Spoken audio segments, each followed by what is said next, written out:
po jako akawuwo. Nga n'olunaku olwaleero poliisi erinnyegere mu lukuŋŋaana lw'omubaka Kyagulanyi olubadde lutegekeddwa ku Popo mu Ndeeba, banna FDC nabo beegasse ku bannayuganda abalala okuvumirira ekikolwa kino bwe basinzidde ne basaba akakiiko k'ebyokulonda okukoma ku poliisi ekomye okuyimirizanga enkuŋŋaana z'abannabyabufuzi. Ebyokulonda Electoral Commission kityako obunaamiro okustopinga Mwami Museveni ne security okutaataaganya enteekateeka z'abagenda okwetaba mu kulonda n'ebibiina. Mumanyi bulungi nga bwe magenda tuli mu mobilization, tuli mu kukunga abantu batuteekera ebyokulonda naye enkuŋŋaanya nga poliisi eziriwo ne bannaffe abalala abagenda okwetaba mu byokulonda ab'ebibiina ebirala nabo mubawulira abali kuyoleke.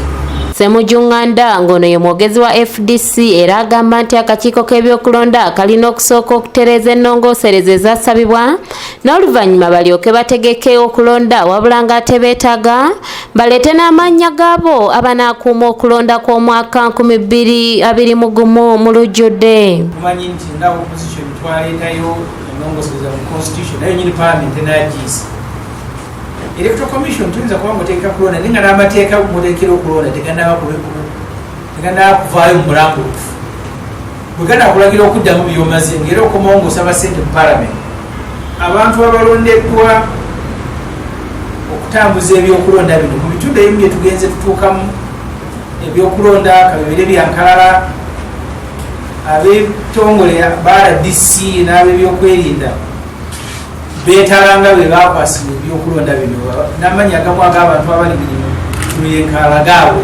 Ku ky'abavubuka babiri abaava waggulu ne bagwa mu kisenge ababaka mwe bateesereza ku paalamenti ng'eno bwe balangira ababaka, Ssemujju agamba nti kino si kipya kyalabikako dda mu abo abaleetebwa ne balwanagana n'ababaka mu kiseera we bakwatira ku ssemateeka, alambika emyaka gy'omukulembeze w'eggwanga nga n'abamu ku bo bakyali balema. Paalamenti ekitiibwa kyayo yakisuula bwe yakkiriza Museveni n'asindika abakulu b'emiggo ne bakuba ababaka ba paalamenti.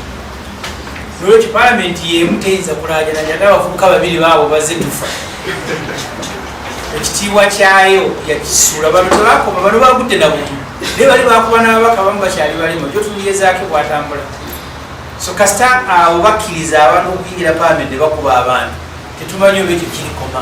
Ekyo bo tekiyagamba Museveni kwogenze mu nsiko okumalirayo ebyokulonda mu nsiko abantu abagenda mu nsiko bayinza obutalekerawo. Ku Lwokutaano lwa Ssabbiiti ewedde, Pulezidenti Museveni yasinkanye Pulezidenti wa Rwanda Paul Kagame ne babaako bye bateesa, wabula nga z'ensalo we twogerera tezinnaggulwa. Ssemujju n'abasabye okutwala South Sudan ng'ekyokulabirako mu nsonga eno. Ngeri emu tusuubira Mwami Museveni ne munywanyi we Kagame bayigire ku kyabadde South Sudan. Bateesereza ebbanga n'ebbanga naye tebatuuka ku mirembe ensalo zikyali nzigale n'abantu bali ku bunkenke.